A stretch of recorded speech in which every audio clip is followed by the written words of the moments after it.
సంక్షేమం అనేది అటు డిఓ గారికి కానీ ఆర్టీఐ గారికి విద్యాశాఖ మంత్రి గారికి ప్రతి ఒక్కరికి తెలుస్తుంది. మాకొద్దు మాకొద్దు మాకొద్దు మాకొద్దు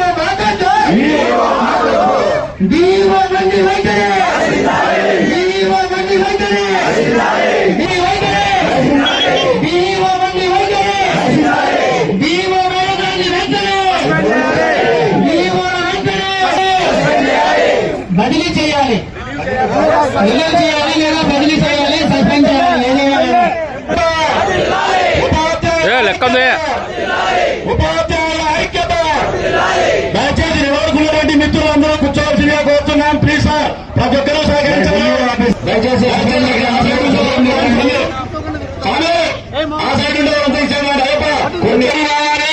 అక్కడ ఎవరు ఉండకూడదు. స్వామి అయ్యప్ప అక్కడ ఉండేవాళ్ళు వాడి స్వామి తిన్నాయి కాబట్టి ఈ రోజు ఈ స్థాయిలో ఈ ధర్నా కార్యక్రమం నిర్వహిస్తున్నాం.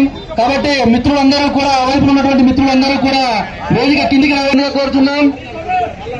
వెంకటేశ్వర్లు ఈ వైపుకి వచ్చేయాలి సార్. పేరు పేరున మాత్రమే ఉండవలసిన కోరుతున్నాం. క్రమశిక్షణ పాటిస్తాం ప్రతి ఒక్కరం కూడా. మన ధర్నా కార్యక్రమాన్ని మరింత ప్రపంచంగా చేసుకుందాం సార్.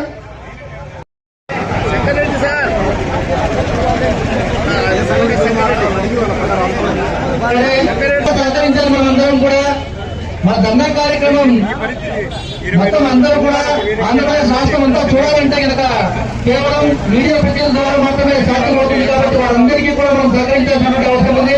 ఒక్కరు ఒక్కరూ లేకుండా ఈ ధర్నా కార్యక్రమం క్రమశిక్షణతో పాటించాల్సిందిగా కోరుతున్నాం సార్. జిల్లాలో ఉన్నటువంటి 27 ఉపాధ్యాయులు చాలా ఉన్నాయి. డిఎల్ రావాలి, ఐఆర్ రావాలి, పిఎస్లు ప్రకటించాలి.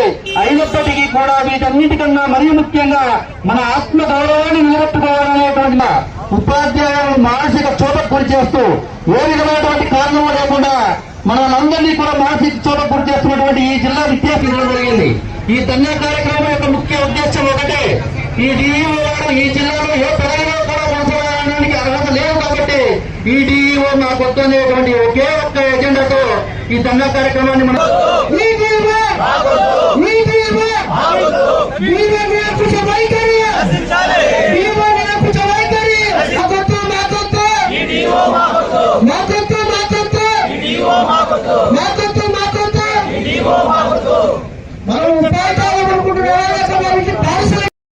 తప్పులు జరిగితే అయ్యా ఈ తప్పులు ఉపాధ్యాయులు సరిదిద్దుకోండి, ఇలాంటివి జరగకూడదని చెప్పిన వాళ్లకు